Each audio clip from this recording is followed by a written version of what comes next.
Mais la démocratie ne peut exister que dans un État. Et nous, on n'avait pas d'État. On est en train de construire des États. Et nos interlocuteurs sont en train de préparer des élections. Donc on ne peut pas se comprendre.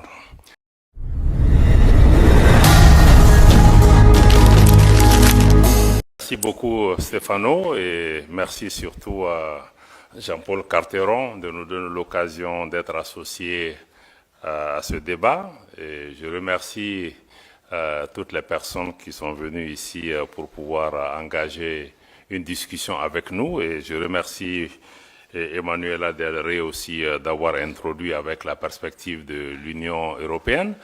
Je pense que ce qui est important pour nous, États du Sahel, avec mon collègue de l'Alliance des États du Sahel, avec mon collègue du Burkina et puis l'ambassadeur du Niger, c'est de pouvoir donner quelques clés de compréhension de ce qui se passe dans cet espace qui lui-même aujourd'hui fait l'objet d'une telle désinformation que les gens n'ont vraiment pas le temps d'essayer de comprendre ce qui est en train de se passer. On est pour, on est contre, on se prononce, on se positionne, mais je pense qu'il faut avoir les clés de lecture qui me semblent être importantes. D'abord, le premier élément, c'est d'abord sur le Sahel, parce que je vois que le titre, c'est les États du Sahel. Il faut comprendre que les États du Sahel ne sont pas que les 3 États du Sahel, ou même ceux qui étaient appelés avant le G5 Sahel, mais que le Sahel comprend du Sénégal jusqu'à la Somalie, et le Maroc, la Libye, d'autres pays font tous partie de ce Sahel où il y a un continuum humain, géographique, géopolitique, etc. Donc il faut comprendre cet élément. Maintenant, pour ce qui concerne l'Alliance des États du Sahel, il a parlé de la partie contre. La partie contre aide seulement à comprendre le contexte. Le Mali, le Burkina, le Niger sont tous des pays en transition. C'est des pays qui ont eu aussi un différend très profond avec le reste des pays de la CEDEAO pour comprendre le sens de ce qui est en train de se passer dans nos États, qui est une crise très profonde qui dépasse juste le label de coup d'État, parce que si on prend le Mali, le Burkina, aujourd'hui, ce sont des pays qui avaient perdu entre 40 et 60% de leur territoire dû à l'insécurité, au terrorisme, à l'intervention de l'OTAN en Libye qui a déstructuré et déstabilisé toute la région. Et ce matin, dans le panel sur la démocratie, on est revenu encore dessus pour dire que oui, mais tout le monde veut la démocratie, c'est une valeur universelle, mais la démocratie ne peut exister que dans un État. Et nous, on n'avait pas d'État. On est en train de construire des États. Et nos interlocuteurs sont en train de préparer des élections. Donc on ne peut pas se comprendre.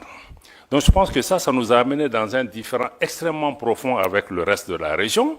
Et des sanctions ont été imposées à nos pays. Ce qui me semble aussi normal, il ne faut pas qu'on pense que ce n'est pas normal.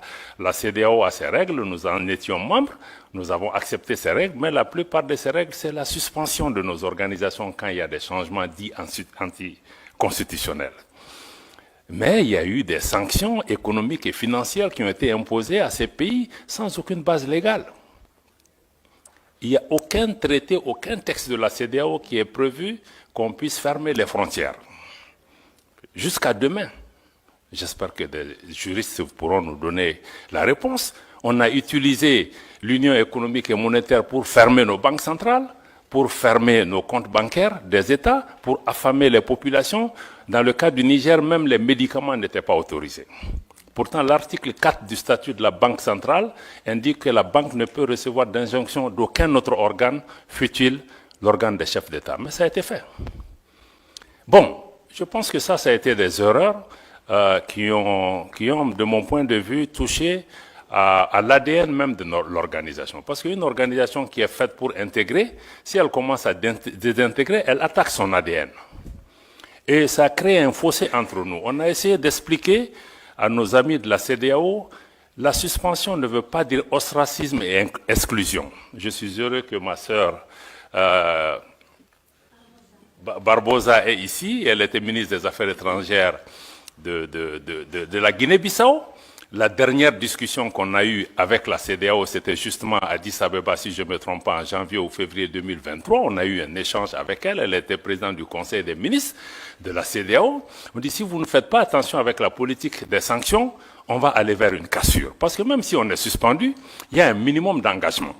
On dit qu'il faut que l'engagement reste sur 3 questions. 1. Si vous discutez des questions qui touchent à nos pays, appelez-nous au moins pour 15 minutes. Écoutez-nous, on quitte la salle. 2.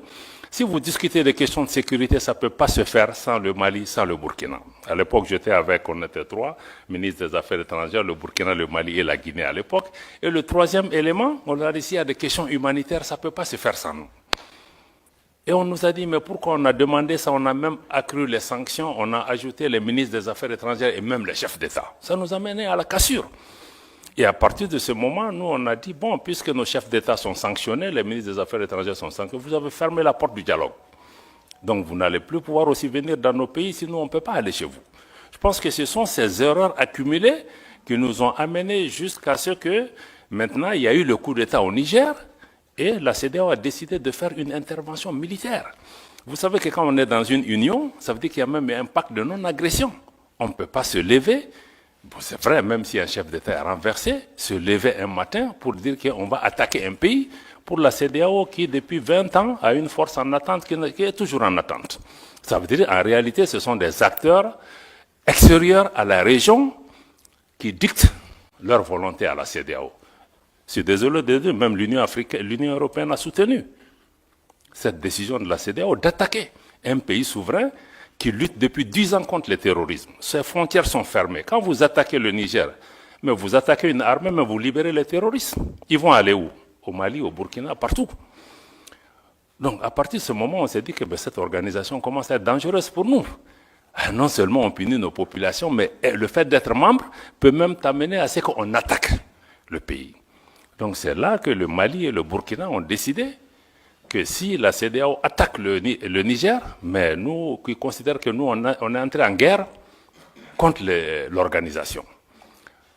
Et c'est à partir de cet instant que nous avons mis une alliance militaire défensive en place pour dire que bon, nous nous mettons ensemble pour faire face à une menace existentielle, mais en mettant en place une approche géopolitique de la question.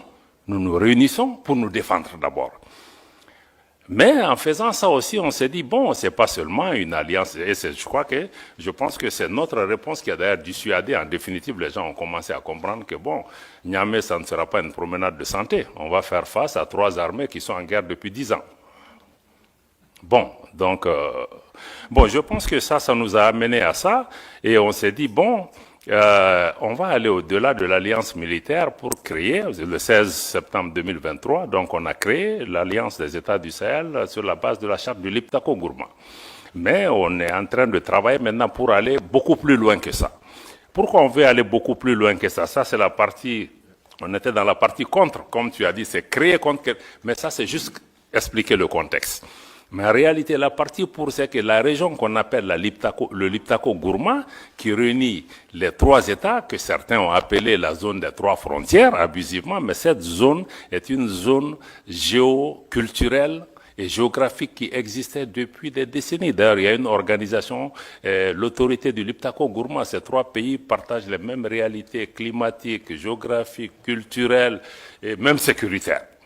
Donc on a décidé de mettre en place une communauté qui puisse nous aider, à assurer la sécurité, à lutter contre le terrorisme, parce qu'on lutte contre le terrorisme dans cet espace depuis longtemps, mais on ne pouvait pas le faire ensemble. Maintenant, on va le faire ensemble. Et contre tous les autres facteurs d'insécurité, le deuxième pilier, c'est de travailler à mettre en place une intégration économique poussée, parce qu'il y avait déjà un espace économique et géoculturel qui était là pour pouvoir travailler, pour renforcer la libre circulation dans nos pays, avoir des projets intégrateurs dans le domaine de l'énergie, dans le domaine des transports, dans le domaine des infrastructures.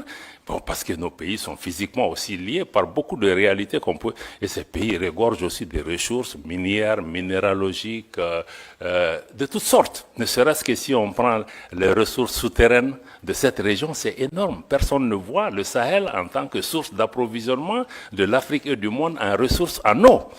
Parce qu'on voit que l'aspect désertique. Donc, je pense que ça, il y a l'aspect intégration économique sur lequel nos ministres des Finances et les ministres en charge du développement ont travaillé pour pouvoir vraiment nous rapprocher davantage. Et le 3e, c'est vraiment travailler ensemble pour que nos pays parlent d'une seule voix, avoir une action diplomatique coordonnée.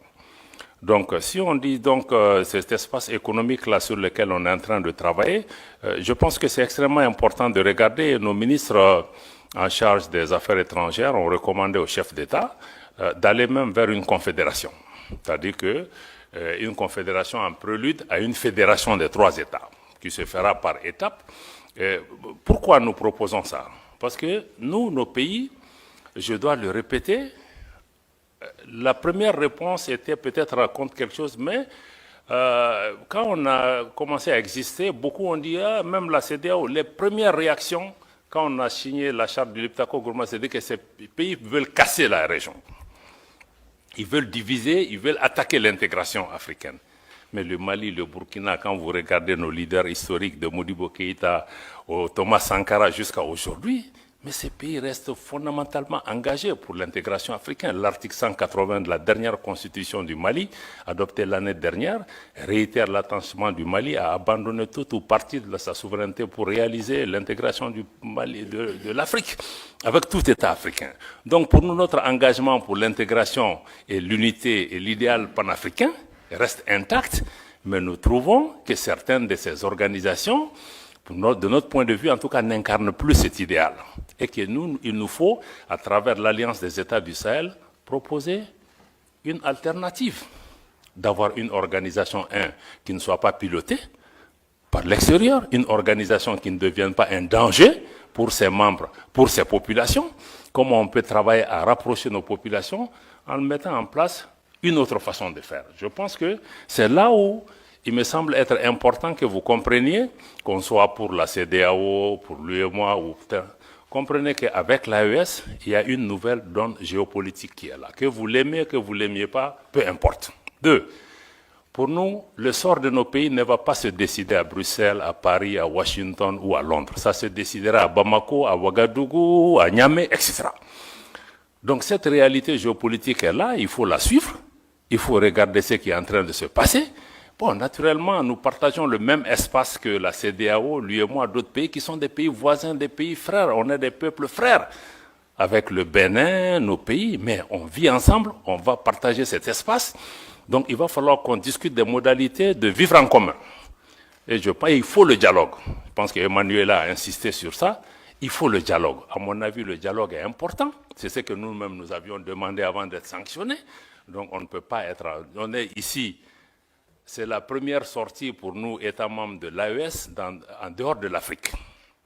Donc ça veut dire que nous sommes prêts. Sinon on aurait pu vous dire que venez parler en Afrique avec nous. Mais si on est venu, c'est qu'on est ouvert. On veut que vous lisez la dynamique de l'AES à travers nous et non à travers des personnes qui sont mandatées ou qui ne sont même pas mandatées, qui analysent notre région, qui parlent en notre nom. C'est pourquoi on est là. Donc c'est vraiment dommage parce que moi je crois que beaucoup refusent le dialogue. Je me réjouis qu'Emmanuela et d'autres continuent vraiment à travailler sur ça. On est très peiné de voir que même des responsables européens, certains disent on ne va pas parler avec eux, même africains, certains disent on ne va pas faire de photos avec eux. Mais on dit mais ça nous fait quoi que vous preniez des photos avec nous? Mais ça ne va pas changer. Nous, on se bat pour le devenir de nos populations. On voit les gens qui meurent, moi une photo avec tel ou tel, ce n'est pas ce qui importe pour nous. Donc certains vont jusque-là, des pays voisins.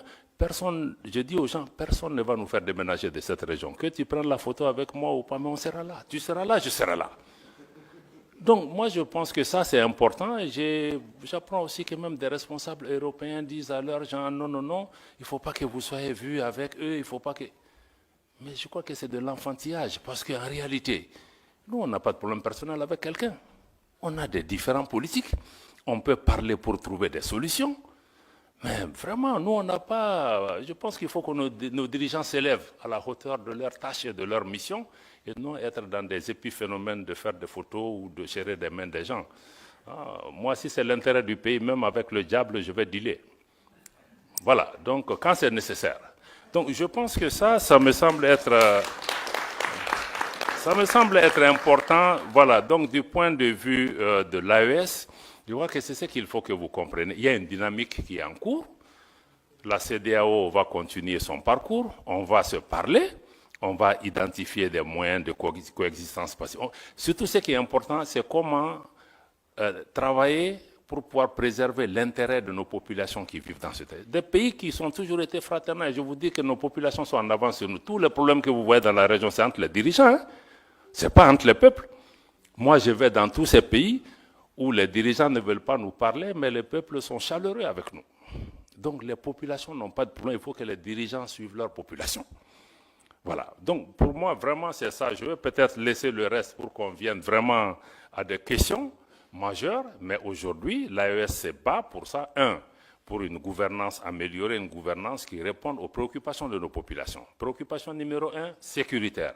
Sécuritaire pour reprendre en main nos États.